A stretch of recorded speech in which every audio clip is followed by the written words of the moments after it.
नमस्कार, मैं नन्या सहगल और आप देख रहे हैं नारद पोस्ट। राधा और कृष्ण की प्रेम कहानी हिंदू धर्म की सबसे सुंदर और प्रसिद्ध कथाओं में से एक है। राधा और कृष्ण का प्रेम केवल भौतिक या संसारिक नहीं था, बल्कि ये एक दिव्य और आध्यात्मिक प्रेम था। ये प्रेम ब्रजमंडल की गोपियों के बीच में सबसे खास माना जाता है और राधा को कृष्ण की परम प्रेमिका और जीवन संगिनी माना जाता है। कृष्ण के साथ राधा का संबंध बचपन से था। जब कृष्ण यमुना जी के किनारे खेलते थे, तब राधा और कृष्ण की दोस्ती और प्रेम धीरे धीरे शुरू हुआ। राधा को कृष्ण के प्रति अपार श्रद्धा और प्रेम था और कृष्ण भी राधा के बिना अपने जीवन को अधूरा मानते थे। लेकिन राधा और कृष्ण के बीच विवाह नहीं हुआ।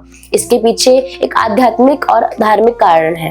राधा और कृष्ण का प्रेम मानव प्रेम से परे था। उनका प्रेम एक दिव्य रूप था जो केवल आत्मा के स्तर पर था। कृष्ण ने राधा को प्रेम के सर्वोत्तम रूप में देखा और उनका प्रेम किसी भी सांसारिक संबंधों से ऊपर था।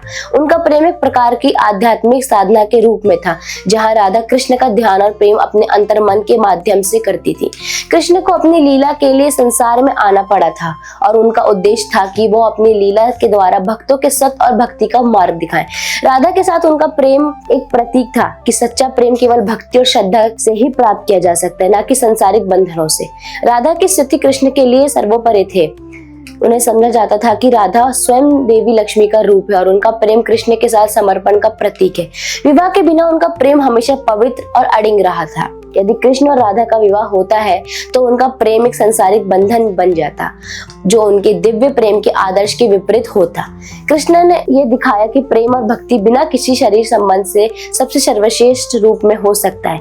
राधा और कृष्ण का प्रेम बिना विवाह के भी पूर्ण था, जो ये संदेश देता है कि वास्तविक प्रेम केवल भक्ति और आत्मिक संबंधों से निहित होता है।